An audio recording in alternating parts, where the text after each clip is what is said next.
আসসালামু আলাইকুম। রাতের শীর্ষ সংবাদে স্বাগত জানাচ্ছি আমি শাহনাজ পারভীন। দেশবাসীকে তারেক রহমানের ঈদ শুভেচ্ছা। গুমের ঘটনায় প্রধান ভূমিকা পুলিশ, র্যাব, ডিবি ও সিটিটিসির তদন্ত কমিশনের প্রতিবেদন।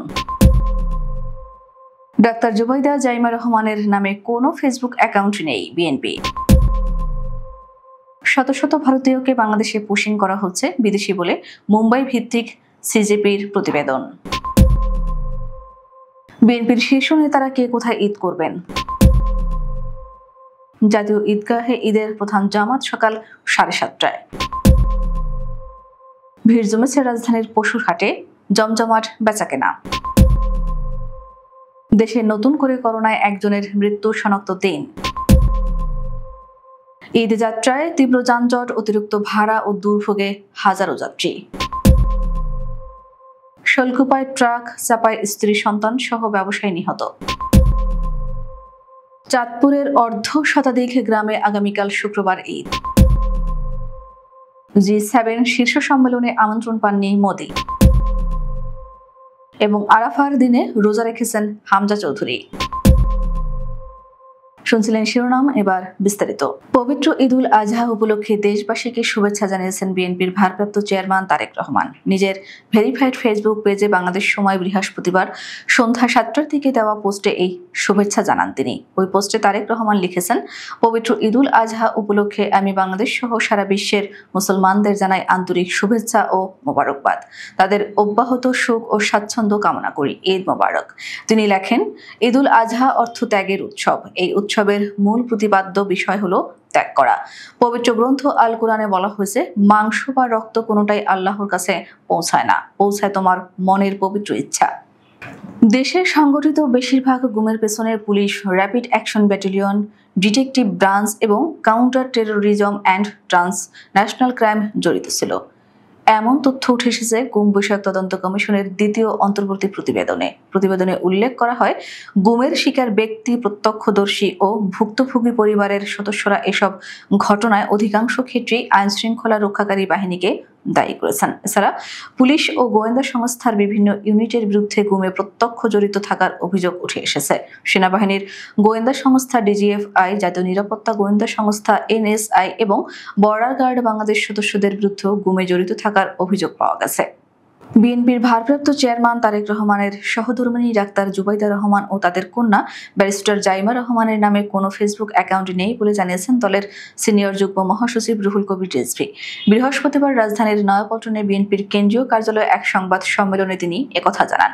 রুহুল কবির রিজভী বলেন, আমরা গভীর উদ্বেগের সঙ্গে লক্ষ্য করছি যে একটি দুর্বৃত্ত চক্র পরিকল্পিতভাবে বিএনপির ভারপ্রাপ্ত চেয়ারম্যান তারেক রহমানের সহধর্মিণী ডাক্তার জুবাইদা রহমান ও তাদের কন্যা ব্যারিস্টার জাইমা রহমান নামে ফেক ও মিথ্যা ফেসবুক অ্যাকাউন্ট খুলে অসত্য বানোয়াট মন্তব্য পোস্ট করছে। এছাড়া এআই ব্যবহার করে অসাধু প্রতারক চক্র জুবাইদা রহমান ও জাইমা রহমানের ছবি ও ভিডিও তৈরি করে সামাজিক যোগাযোগ মাধ্যমে প্রচার করছে। তিনি বলেন, এ কাজ দুষ্ট চক্রের উদ্দেশ্য প্রণোদিত। এসব অপপ্রচারের লক্ষ্য হচ্ছে জনমনে জিয়া পরিবারকে নিয়ে বিভ্রান্তি সৃষ্টি করা। যারা এ ধরনের ডিজিটাল জালিয়াতির কাজে যুক্ত রয়েছে তারা সুদূর প্রসারী কোনো চক্রান্তের নীল নকশা বাস্তবায়ন করছে বলে আমরা মনে করি।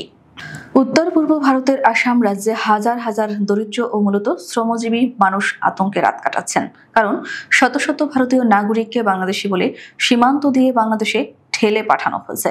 মুম্বাইয়ের নাগরিক সমাজ ভিত্তিক সংগঠন citizens for justice and piece প্রকাশিত এক দীর্ঘ প্রতিবেদনে এসব তথ্য উঠে এসেছে।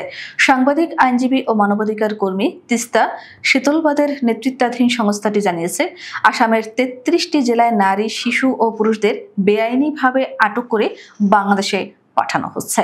বিএনপির চেয়ারপারসন বেগম খালেদা জিয়া দীর্ঘ 7 বছর পর এবার মুক্ত পরিবেশে ঢাকায় গুলশানের ভাড়া বাসায় ফিরে যায় আত্মীয় স্বজনের সঙ্গে ঈদ উদযাপন করবেন। এছাড়া বিএনপির মহাসচিব মির্জা ফখরুল ইসলাম আলমগীর, স্থায়ী কমিটির সদস্য ডক্টর খন্দকার মোশাররফ হোসেন, নজরুল ইসলাম খান, বেগম সেলিমা রহমান, মেজর অবসরপ্রাপ্ত হাফিজ উদ্দিন আহমদ ও অধ্যাপক ডাক্তার AZM জাহিদ হোসেন ঢাকায় ঈদ করবেন। এসব নেতা পরে নিজ নির্বাচনী এলাকায় যাবেন।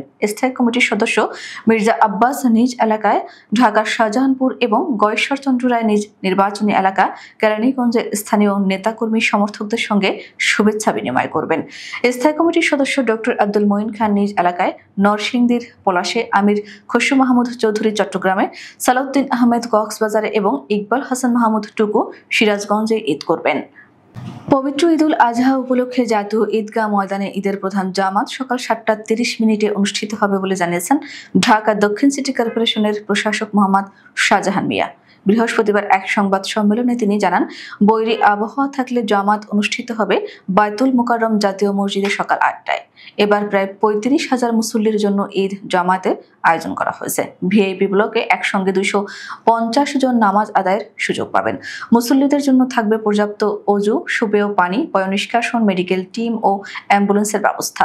নারী মুসল্লিদের জন্য রাখা হয়েছে আলাদা ব্লক ও প্রবেশ পথ। নিরাপত্তায় থাকবে পুলিশ, র্যাব সহ অন্যান্য আইন শৃঙ্খলা রক্ষাকারী বাহিনী। পবিত্র ঈদুল আজহা সামনে রেখে রাজধানীর কোরবানির পশুর হাটগুলোতে জমে উঠেছে কেনাবেচা। বৃহস্পতিবার ভোর থেকে হাটগুলোতে দেখা গেছে ক্রেতাদের উপচে পড়া ভিড়। ঈদের ছুটি শুরু হওয়ায় অনেকেই হাটমুখী হয়েছেন পছন্দের পশু কিনতে। অনেকে রাতভর ঘুরে ঘুরে হাট থেকে গরু কিনে বাসায় ফিরছেন। কেউ কেউ আবার ভোরেই ছুটে এসেছেন হাটে। পশু পছন্দ হলে চলছে দরদাম, দরদামে বনিবনা হলে সঙ্গে সঙ্গে কেনা হয়ে যাচ্ছে কোরবানির পশু। দেশে দীর্ঘদিন পর নতুন করে করোনায় এক ব্যক্তির মৃত্যুর খবর জানিয়েছে স্বাস্থ্য অধিদপ্তর। গত 24 ঘন্টার হিসেবে করোনায় আক্রান্ত হয়ে একজনের মৃত্যু হয়েছে এবং 3 জন নতুন করে করোনায় আক্রান্ত হয়েছেন বলে নিশ্চিত করা হয়েছে। বৃহস্পতিবার স্বাস্থ্য অধিদপ্তর থেকে পাঠানো করোনা বিষয়ক নিয়মিত সংবাদ বিজ্ঞপ্তি থেকে এ তথ্য জানানো যায়। বিজ্ঞপ্তিতে বলা হয়, গত 24 ঘন্টায় করোনায় আক্রান্ত হয়েছেন 3 জন, করোনা থেকে সুস্থ হয়েছেন 3 জন আর মারা গেছেন 1 জন। ঈদুল আজহা উপলক্ষে রাজধানী ঢাকা ছাড়তে শুরু করেছেন লাখো মানুষ। আজ বৃহস্পতিবার সকাল থেকেই সদরঘাট, কমলাপুর, মহাখালী, গাবতলী ও সায়দাবাদ সহ বিভিন্ন বাস টার্মিনাল, রেল স্টেশন এবং লঞ্চ ঘাটে উপচে পড়া ভিড় দেখা গেছে। যাত্রীরা ঘন্টার পর ঘন্টা দাঁড়িয়ে থেকেও টিকিট পাচ্ছেন না। কেউ কেউ কাউন্টারের সামনে অতিরিক্ত দামের টিকিট কিনছেন, কেউ বা হাল ছেড়ে রাস্তায় বসে বিশ্রাম নিচ্ছেন। টিকিটের সংকটের পাশাপাশি অভিযোগ উঠেছে অতিরিক্ত ভাড়া আদায়ের। নোয়াখালীগামী এক যাত্রী বলেন, স্বাভাবিক সময়ের 400 টাকার বাস ভাড়া এখন 550 টাকা নিচ্ছে। কে কত দিতে পারে সেই অনুযায়ী ভাড়া নিচ্ছে তারা। একই অভিযোগ অন্যদেরও। অনেকেই বলছেন, ঈদের সময় এই চাঁদাবাজি যেন নিয়মে পরিণত হয়েছে। ঝিনাইদহের শৈলকুপা উপজেলার ভাটুই ফুলহরি সড়কে ট্রাক চাপায় স্ত্রী, সন্তান সহ নিহত হয়েছেন গোলাম মোস্তফা নামে এক ব্যবসায়ী। তিনি শৈলকুপার হুদা মাইলমারি গ্রামের বাবর আলী মণ্ডলের ছেলে। বৃহস্পতিবার বিকেল 5টার দিকে এই মর্মান্তিক দুর্ঘটনা ঘটে। প্রত্যক্ষদর্শী ভাটুই বাজারের তোজাম্মেল হক তোজাম জানান, ঈদের কেনাকাটা শেষে ঝিনাইদহ শহর থেকে স্ত্রী সেলিনা খাতুন ও 5 বছরের শিশু সন্তান মাহিমকে নিয়ে মোটরসাইকেল যোগে বাড়ি ফিরছিলেন গোলাম মোস্তফা। তিনি ঝিনাইদহ কুষ্টিয়া মহাসড়কের ভাটুই ফুলহরি সংযোগ সড়কে পৌঁছালে একটি বালি বোঝাই ট্রাক তাদের চাপা দেয়। এতে ঘটনাস্থলেই মারা যান শিশু মাহিম। গুরুতর আহত অবস্থায় স্ত্রী সেলিনা ও স্বামী গোলাম মোস্তফাকে ঝিনাইদহ সদর হাসপাতালে নিয়ে গেলে জরুরি বিভাগের চিকিৎসক তাদের মৃত ঘোষণা করেন। সৌদি আরব সহ মধ্যপ্রাচ্যের দেশগুলোর সঙ্গে মিল রেখে চাঁদপুরের হাজীগঞ্জ উপজেলার সাদরা দরবার শরীফ সহ জেলার প্রায় অর্ধশত গ্রামে আগামীকাল শুক্রবার পবিত্র ঈদুল আজহা উদযাপিত হবে। জানা গেছে, ঈদের প্রথম জামায়াত দরবার শরীফ মাঠে সকাল 7:30টায় অনুষ্ঠিত হবে। এই জামায়াতে ইমামতি করবেন পীরজাদা মাওলানা মুফতি জাকারিয়া চৌধুরী। এরপর দ্বিতীয় জামায়াত সাদরা হামিদিয়া ফাজিল মাদ্রাসা মাঠে সকাল 8টায় অনুষ্ঠিত হবে। এতে ইমামতি করবেন মাওলানা মুফতি আরিফ চৌধুরী। ভারতের প্রধানমন্ত্রী নরেন্দ্র মোদী আগামী 15 থেকে 17 জুন কানাডার ক্যানানাস্কিসে অনুষ্ঠেয় G7 শীর্ষ সম্মেলনে অংশ নিচ্ছেন না। গত 6 বছরের মধ্যে এই প্রথম তিনি এই সম্মেলনে অনুপস্থিত থাকছেন, যা ভারত কানাডা সম্পর্কের অবনতির ইঙ্গিত দিচ্ছে। নয়াদিল্লির কর্মকর্তারা জানিয়েছেন, কানাডা থেকে মোদীকে এখনো কোনো আমন্ত্রণ জানানো হয়নি। G7 সদস্য নয় এমন দেশগুলোকে আমন্ত্রণ জানানো সম্পূর্ণভাবে আয়োজক দেশের সিদ্ধান্তের উপর নির্ভর করে। বাংলাদেশে গতকাল রাতে ভুটানের বিপক্ষে আন্তর্জাতিক প্রীতি ম্যাচ খেলেছে। ম্যাচের পরের দিন আজ কোনো অনুশীলন নেই। হোটেলে হামজা জামালদের রিকভারি সেশন চলছে।